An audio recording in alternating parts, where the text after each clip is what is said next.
Selamat datang di channel saya. Di video kali ini saya akan bahas tentang info saham perusahaan PT Kian Santang Mulia Tama Tbk atau bisa disingkat dengan kode emiten yaitu Ergas, yaitu perdagangan besar mesin peralatan dan peralatan lainnya, instalasi mekanikal, instalasi gas. Nah, dan ini bagian energi ya teman-temannya, yaitu seperti oil, seperti batu bara, dan juga gas, itu dia. Oke, mari kita lihat untuk ringkasan perusahaan emiten ini. PT Kian Santang Mulia Tama Tbk atau persoalan berkedudukan di Bekasi, didirikan berdasarkan Akta Pendirian nomor 634 tanggal 28 November tahun 2018. Adalah perusahaan yang bergerak di bidang jasa penunjang industri gas, meliputi penyediaan produk hingga ke rekayasa, pengadaan, dan konstruksi. Berkantor pusat di Kota Bekasi, Jawa Barat, SKM berdiri sejak tahun 2018 dan dikelola oleh individu-individu yang berpengalaman di sektor oil dan gas, khususnya di bidang infrastruktur gas. Dalam menjalankan kegiatan usahanya, perusahaan senantiasa berpedoman pada visi dan misi yang telah ditetapkan, yang juga merupakan wujud dari aspirasi pendirian yaitu perusahaan ini. Kegiatan utama perusahaan dibagi menjadi dua segmen, yaitu produk dan jasa.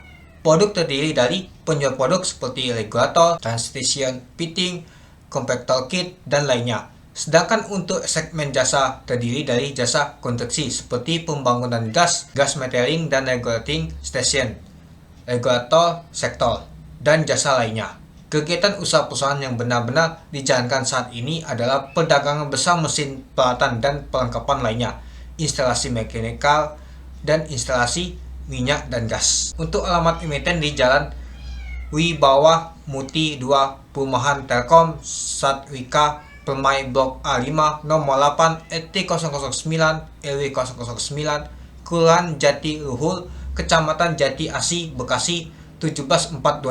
Untuk situs perusahaan emiten ini yaitu http kianmulia.com. Nah, itu dia teman-teman untuk ringkasan perusahaan emiten ini. Oke, mari kita lanjut.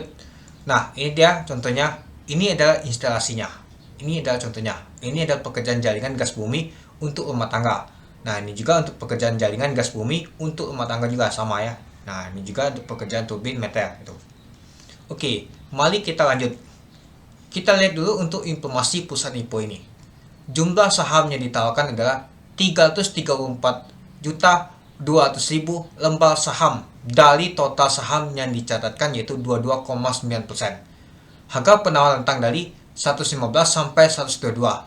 Dana diperoleh sekitar 38M sampai 40M. Untuk penawaran awal yaitu di tanggal 16 Oktober sampai 18 Oktober tahun 2023. Untuk penawaran umum di tanggal 1 November sampai 3 November tahun 2023. Untuk pencatatan saham yaitu di tanggal 3 November tahun 2023. Untuk pencatatan saham di Bursa Efek Indonesia yaitu di tanggal 7 November tahun 2023. Untuk underwriternya yaitu AO, LDK Elite Sekuritas, masuk ke papan pengembangan dan memberikan waran, di mana 5 saham mendapatkan 3 waran, yang sangat menarik ya teman-teman itu.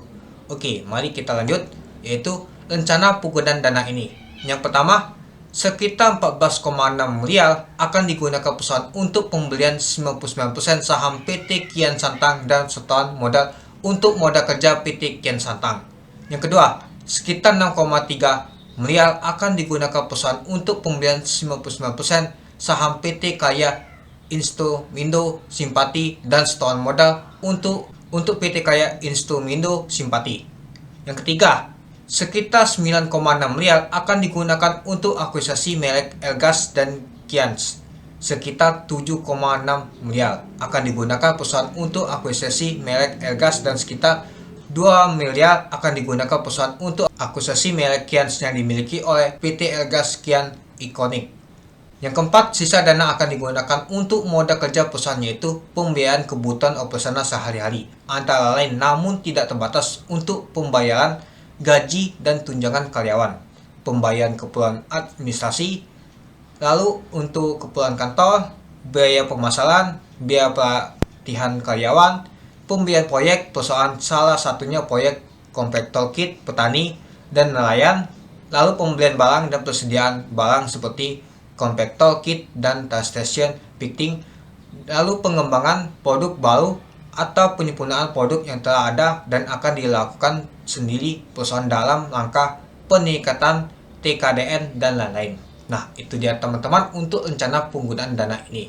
Oke, kita lanjut masuk ke struktur pemegang sahamnya. Kalau kita lihat sih ada si Agus Salim. Nah, ini bukan Salim ada temannya, ini Agus Salim saja. Ada Taufik, ada Edi, ada Fajar, ada PT Kian Mega, ada PT Platinum Berkah Abadi. Lalu masyarakat. Nah, kalau kita lihat sih untuk yang paling besarnya nih si Agus Salim ya. Ini seperti ini pengendalinya. Nah, kalau kita lihat nanti dibagi begini ya bentuknya teman-teman ya. Nah, jadi kalau kita lihat untuk yang disetorkan penuh adalah 1,4 miliar untuk yang disetorkan penuh ke Bursa Efek Indonesia nanti itu. Oke, kita lanjut ke pembatasan saham atau lock up sahamnya. Nah, kalau kita baca, nah ini dia untuk setiap perolehan saham yang dilakukan pada harga yang lebih rendah dari harga penawaran dan terjadi dalam jangka waktu 6 bulan sebelum penyampaian pernyataan pendaftaran dalam langkah penawaran umum dilarang untuk dialihkan sebagian atau seluruh kepemilikan sampai dengan 8 bulan setelah pernyataan pendaftaran menjadi efektif. Nah, jadi yang mereka ini nggak boleh jualan ya teman-temannya atau mengalihkan. Si Agus Salim, si Edi, si Topik, si Fajar, dan si perusahaan Kian Mega, si perusahaan Platinum Berkah ini nggak boleh itu. Jadi tidak boleh nama tuh mereka mengalihkan sahamnya itu sama 8 bulan. Lalu kalau kita lihat sih ini dia untuk pengendali perusahaan yaitu Edi. Nah, Nur Hamid Amin menyatakan bahwa tidak akan mengalihkan pengendalian atas perusahaan dalam jangka waktu sekurang-kurangnya 12 bulan setelah pernyataan pendaftaran menjadi efektif. Nah, jadi ini lock up atau dikunci selama 1 tahun ya teman-teman si Edi ini. Oke, kita lihat dulu yang dia megang ini si Edi ini hanya 18%. Tapi kalau sudah dijadikan untuk penawaran umum nanti itu 14% ya. Nah, kalau kita lihat sih nominal untuk sahamnya ini 40 per sahamnya, lumayan tinggi juga sih. Oke, mari kita lanjut ke bagian struktur kepemilikan saham perusahaan ini. Nah, teman-teman bisa lihat sendiri ya. Ini adalah kodenya. Nah, ini keterangannya teman-teman. AS itu adalah Agus Salim, TD ada Topik Dwi Cahyono. Nah, ini dia kode-kodenya. Silakan dilihat ya teman-temannya. Untuk ini Bapak si posisinya itu. Oke, ini saya lanjutkan lagi ya. Oke, kita masuk ke laporan keuangan. Nah, kalau kita lihat sih di tahun 2020 ya. Ini dalam rupiah. Nah, kalau kita lihat sih untuk jumlah aset lancarnya dari tahun 2020 ke tahun 2021 nyata mengalami penurunan. Tapi di tahun 2022 nyata mengalami peningkatan. Lalu di tahun 2023 di kuartal pertama saja sudah mengalami peningkatan yang sangat luar biasa sih untuk jumlah aset lancarnya. Oke, kita masuk ke jumlah aset tidak lancar. Kalau kita lihat dari tahun 2020 ke tahun 2021 nyata mengalami penurunan. Di tahun 2023 mengalami peningkatan. Lalu di tahun 2023 di kuartal pertama mengalami peningkatan lagi itu. Nah, lalu kita lihat jumlah asetnya dari tahun 2020 ke tahun 2021 mengalami penurunan. Tapi di tahun 2022 dia mengalami peningkatan lagi. Nah, apalagi di tahun 2023 nih di kuartal pertama mengalami peningkatan yang sangat drastis. Oke, kalau kita lihat untuk jumlah hutangnya untuk jangka pendeknya, kalau kita lihat dari tahun 2020 ke tahun 2021 nyata mengalami penurunan. Di tahun 2022 dia menurun lagi untuk hutangnya. Lalu di tahun 2023 di kuartal pertama dia menurunnya sangat drastis. Nah, lalu kita lihat juga untuk jumlah utang jangka panjangnya. Kalau kita lihat sih sedikit banget ya utang jangka panjangnya ini teman-teman. Nah, sekitar 60 juta. Lalu di tahun 2021 nyata dia mengalami penurunan. Tapi di tahun 2022 dia mengalami peningkatan. Lalu di tahun 2023 di kuartal pertama dia mengalami peningkatan juga. Tapi sih kalau kita lihat sih nggak terlalu besar sih untuk nama tuh hutang jangka panjangnya ini. Tapi yang pendek ini lumayan besar gitu. Lalu kalau kita lihat jumlah untuk utangnya nih, untuk liabilitasnya nih, dari tahun 2020 ke tahun 2021 nyata mengalami penurunan. Di tahun 2022 mengalami penurunan lagi. Lalu di tahun 2023 di kuartal pertama dia mengalami penurunan lagi. Nah, ternyata kalau kita lihat sih untuk jumlah hutangnya ini dari tahun ke tahun mengalami penurunan. Ini sangat luar biasa sih teman-teman. Bagus banget kalau dia mengalami penurunan ini itu. Lalu kalau kita lihat sih untuk jumlah ekuitasnya pastinya dari tahun ke tahun pastinya mengalami peningkatannya. Nah, dari tahun 2020 ke tahun 2021 mengalami peningkatan, di tahun 2022 mengalami peningkatan juga, lalu di tahun 2023 di kuartal pertama pastinya meningkatnya sangat drastis itu dia. Oke, kita lanjut ke laporan laba ruginya teman-temannya. Oke, kita lihat dulu untuk pendapatannya di tahun 2020. Nah, kalau kita lihat sih untuk pendapat tahun 2020 ke tahun 2021 nyata mengalami peningkatan. Lalu di tahun 2021 nyata mengalami peningkatannya itu sangat sedikit. Lalu di tahun 2022 di kuartal pertama dia mengalami lumayan juga sih meningkatnya temannya dibanding tahun 2023. Nah, kalau kita lihat sih nyata dia ini meningkatnya sangat drastis di tahun 2023 nih dibanding tahun 2022 itu. Untuk beban pokok pendapatannya pastinya mengalami peningkatan juga dari tahun ke tahun itu. Untuk laba kuartalnya juga sama ya, kalau kita sih nyata mengalami peningkatan gitu. Nah, langsung saja teman-teman kita lihat dulu untuk laba tahun berjalannya. Nah, kalau kita lihat sih tahun 2020 hanya mendapatkan 1,6 miliar, di tahun 2021 dapatkan 1,6 miliar juga, tapi dia ini meningkat sekitar 20 juta, tapi di tahun 2022 dia mengalami peningkatan yang sangat drastis. Lalu kita bandingkan di tahun 2022 di kuartal pertama dan 2023 di kuartal pertama juga. Kalau kita lihat sih untuk laba tahun berjalan di tahun 2023 ini nyata mengalami penurunannya dibanding tahun 2022. Kenapa? Karena beban pokok pendapatannya nih yang sangat besar teman-teman. Kalau kita lihat, nah, jadi itulah kenapa dia mengalami penurunannya nih, itu. Padahal sih kalau kita lihat sih lebih besar ini ya teman-temannya di tahun 2022 meskipun pendapatannya tuh sangat sedikit itu. Nah, jadi tahun 2023 ini agak sedikit mengalami penurunan pendapatannya itu. Oke. Jadi kalau kita lihat sih untuk tahun 2023 ini nyata untuk laba bersihnya tuh mengalami penurunan itu. Oke, kita lanjut ke rasio keuangannya. Untuk pertumbuhannya saja ya teman-temannya. Untuk pendapatan di tahun 2020 nyata naik 503%, di tahun 2021 hanya 10%, di tahun 2022 3%, lalu di tahun 2023 naik 72%. Untuk laba tahun berjalannya kalau kita lihat di tahun 2020 naik 363%, tahun 2021 1%, tahun 2022 275%. Tapi di tahun 2023 dia minus 14%, artinya jadi mengalami penurunan seperti yang kita lihat tadi ya teman-temannya. Untuk total aset di tahun 2020 lumayan besar ya 264%, di tahun 2021 minus 26%. Lalu di tahun 2022 149%, di tahun 2023 di kuartal pertama 12% untuk total asetnya. Untuk totalitasnya kita lihat tahun 2020 itu meningkat banget ya 362%. Tapi di tahun 2021 dia menurun minus 38%, lalu di tahun 2022 dia turun lagi minus 46%, lalu di tahun 2023 di kuartal pertama minus 79%. Untuk total ekuitasnya kalau kita lihat di tahun 2020 meningkat 70%, lalu di tahun 2021 dia agak sedikit turunnya 40% dibanding tahun 2020. Tapi di tahun 2022 dia naiknya sangat besar banget 604%. Lalu di tahun 2023 di kuartal pertama 28%. Nah, itu dia teman-teman untuk rasio keuangannya. Oke, kita baca dulu ada kebijakan dividen. Ini saya ada baca. Setelah penahan umum perdana saham ini mulai tahun buku 2023 dan seterusnya, manajemen perusahaan bermaksud membayarkan dividen tunai kepada pemegang saham perusahaan dalam jumlah sebanyak-banyaknya 30% atas laba bersih tahun berjalan perusahaan. Besarnya pembagi dividen akan bergantung pada hasil kerja kegiatan usaha dan arus kas perusahaan serta prospek usaha, kebutuhan modal kerja, belanja modal, dan rencana investasi perusahaan di masa yang akan datang dengan memperhatikan pembatasan peraturan dan kebijakan lainnya. Apabila keputusan telah dibuat untuk membayar dividen, dividen tersebut akan dibayar dalam rupiah. Manajemen perusahaan menyatakan bahwa tidak terdapat pembatasan-pembatasan yang dapat merugikan hak-hak pemegang saham publik ini. Nah, jadi dia ini mau membagi dividen teman-teman. Nah, katanya tahun buku 2023 nih sebesar 30%. Ya, kalau kita sih untuk bagi dividennya sangat kecil sih teman-teman. Hanya 1 M-an ini. Kalau tahun 2023 nanti kita lihat apakah dia sama seperti tahun 2022 yaitu 6M. Kalau sama ya lumayan juga sih teman-teman. Ini saja lebih besar dari jumlah dana yang diperoleh IPO. Kalau kita lihat dari dana yang di IPO itu adalah 40M ya paling besar. Nah, lalu juga kalau kita lihat untuk jumlah asetnya ini ya teman-temannya, ini saja mau masuk ke papan akusasi. Kalau dia tidak tembus 52M ini, 20 miliar.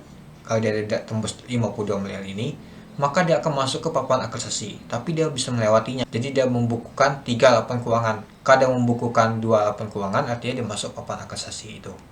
Oke, ini kita lanjut lagi. Oke, kita lanjut ke policy LGS ini teman-teman di tahun 2022. Untuk harganya 115 dan 122. Untuk PBP-nya itu 4,20 kali di 115, lalu di 122 itu 4,46 kali. Untuk pelnya di 115 yaitu 26,74 kali, untuk 122 yaitu 28,37 kali. Untuk BP-nya itu sama ya, rentang harganya 27,38. Untuk delnya sama ya, rentang harganya 18,03%. Untuk E juga sama, rentang harganya 15,71%. Untuk EPS-nya yaitu 4,30.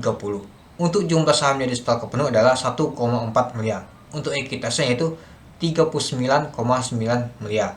Untuk laba bersihnya yaitu 6,2 miliar. Untuk total hutangnya yaitu 7,2 miliar. Untuk market cap di 115 yaitu 167 miliar. Untuk market cap di 122 yaitu 178 miliar. Nah, itu dia teman-teman untuk policy LGAS di tahun 2022. Oke, kita lanjut ke LGAS tahun 2023 di kuartal pertama. Untuk harga 115 dan 122.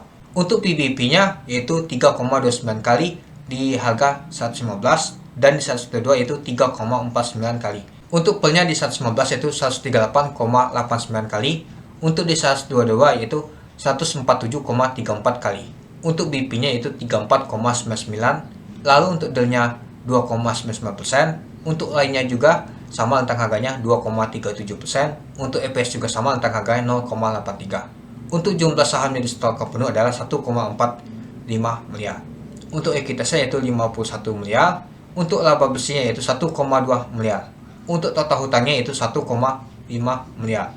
Untuk market cap di 115 yaitu 167 miliar. Untuk market cap di 122 yaitu 178 miliar. Nah, kalau kita lihat sih untuk policy di tahun 2023 ini menarik banget ya teman-temannya. Dan juga di tahun 2022 ini nggak terlalu parah sih untuk policy-nya. Menurut saya sih untuk policy LGAS ini lumayan menarik banget toh. Oke, kita masuk ke kesimpulan. Yang pertama, kinerja perusahaan saham LGAS dari tahun 2020 ke tahun 2023 mengalami peningkatan terus dari segi penjualan dan pendapatan usahanya. Tapi di tahun 2023 di kuartal pertama untuk pendapatan bersih tadi itu agak sedikit menurun ya teman-temannya itu.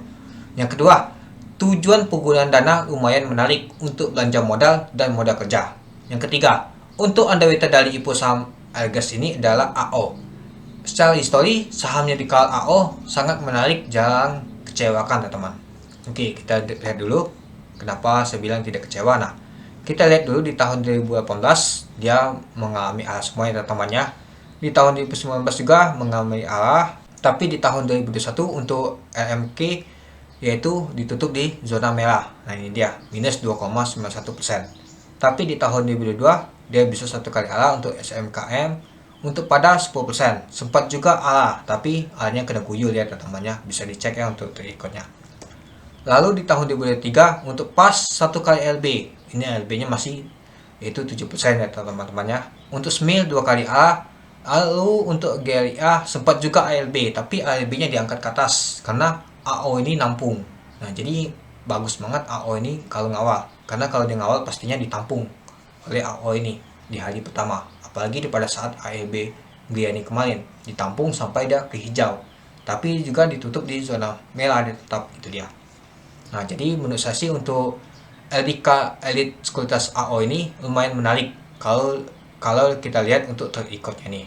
Jangan banget sih nama itu kecewa, karena kalau kita disimpulkan rata-ratanya semuanya nih ditutup di zona hijau itu. Lalu yang keempat, bersama listing saham LGAS ini memberikan waran yang dimana 5 saham mendapatkan 3 waran yang sangat menarik pastinya. Lalu yang kelima, IPO saham LGAS ini kemungkinan akan barengan sama IPO lain, sebab dari tahun ke tahun November rame IPO biasanya. Nanti kita nantikan ya untuk IPO-nya apakah akan rame apakah tidak. Kalau tidak rame artinya LGAS sendirian. Kalau rame pastinya akan kita lihat dulu yang mana yang bagus untuk mengikutinya. Nanti kita bagi lagi dananya seperti bulan Oktober ini gitu. Yang keenam, IPO saham LGAS ini lebih cocok untuk memanfaatkan momentum jangka pendek saja teman-teman untuk mendulang cuan. Nah, kalau menurut saya sih ini cocoknya nih untuk nama itu momentumnya saja ya teman-teman untuk jangka pendek. Kalau untuk jangka panjang menurut saya sih kurang menarik sih teman-teman, karena untuk pendapatannya masih sedikit sih, tidak terlalu besar sih untuk pendapatannya. Jadi kita manfaatkan saja di hari pertama, ketika tidak lah mungkin saya akan lepas itu. Dan juga kalau AO ini biasa sih jarang banget nama itu gagal, tapi Kalau A yang kebongkar bisa turun ditutup zona hijau, jarang lagi dia ditutup di zona A lagi teman-teman itu. Tapi tidak pernah kecewakan, itu aja menurut saya sih teman-teman untuk AO ini, untuk terikutnya. Dan juga perlu diperhatikan juga ya, untuk lembar sahamnya nih tidak terlalu besar ya, sekitar 3,5 juta lot. Nah, jadi ini bisa distribusi di hari pertama sampai selesai. Kalau AO sepertinya sih enggak sih, bisa saja dia tampung. Semoga saja AO tidak nama tuh langsung distribusi hari pertama sampai habis dia. Semoga saja nanti untuk LGS ini kalah. Dan juga pastinya nanti penjataan sangat kecil ya teman-teman, pastinya banyak ikut juga. Apalagi di bulan Oktober ini kita banyak sekali diberikan cuan, meskipun seperti Koci dan PTPS gagal, tapi seperti IOTF, terus juga STLK dan BAN yang sangat bagus banget teman-temannya, memberikan cuan kita lembur, itu dia. Jadi menurut teman-teman gimana, apakah teman-teman akan ikut untuk LGAS ini? Kalau saya akan ikut, tapi lihat dulu, kalau misalkan ada IPO lain mungkin saya akan pilih dulu yang mana nanti mau saya ikutin, atau saya akan bagi dana lagi teman-teman, itu dia.